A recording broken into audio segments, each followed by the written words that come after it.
Macros sold us a vision he never believed in. Hey everybody, welcome to Play, Ranked, Share, the show where I play the marquee PlayStation 5 titles, create an ever-evolving ranking of the best PlayStation 5 games, and share my opinion with you. My name is Tyrus Parker, and this episode is focused on Godfall. To start, I want to praise Godfall on a couple things. The first is that this game is gorgeous. Developer Counterplay Games was able to create some stunning environments that showcase the early graphical capabilities of the PlayStation 5. I think it is also impressive that Counterplay had Godfall ready to go in time for the launch of the PlayStation 5.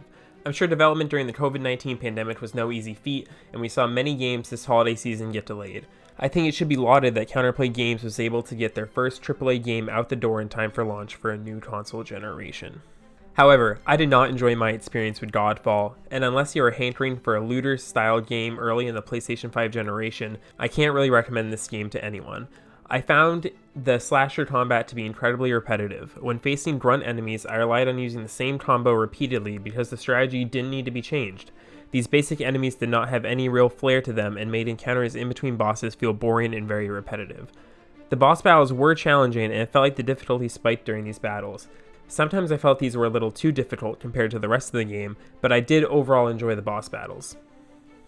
The story in Godfall is paper thin. The opening minutes of the game explains a typical overarching narrative about being the hero and having to face your brother who turned evil. About an hour into the game, you also get a cutscene that outlines the plot for the rest of the game, including key battles that would happen later on.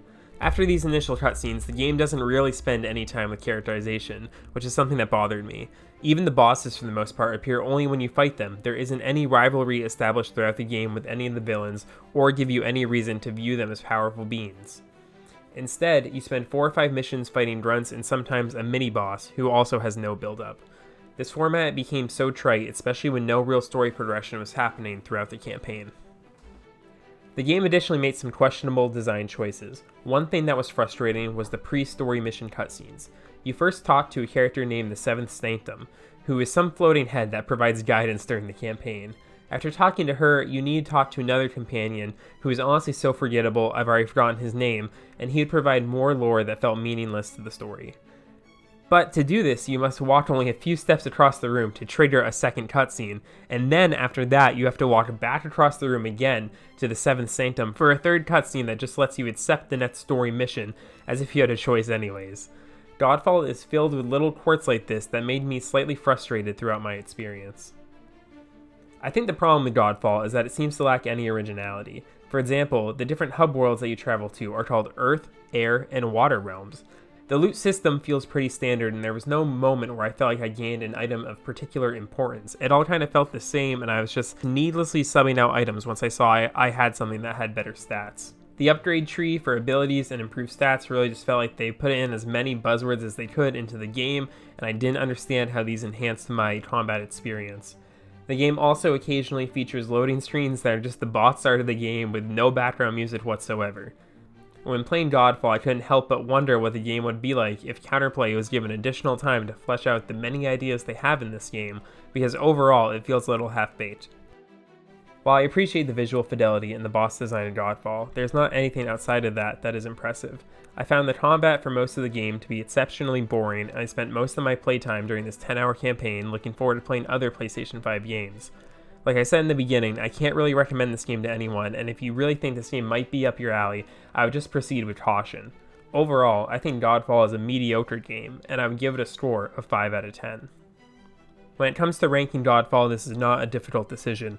I did not enjoy my time with Godfall, which results in a ranking of number 5 on the early stages of Play, Ranked, Share. With a limited amount of time to dedicate to gaming, I have to carefully select which games I'm going to end up playing.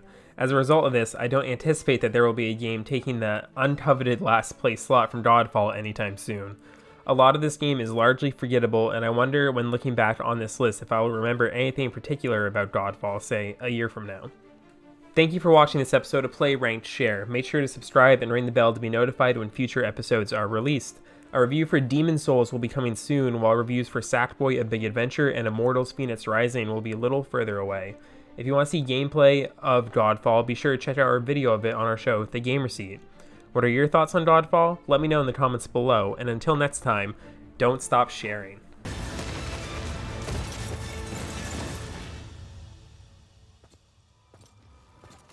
Macros was the better warrior that day.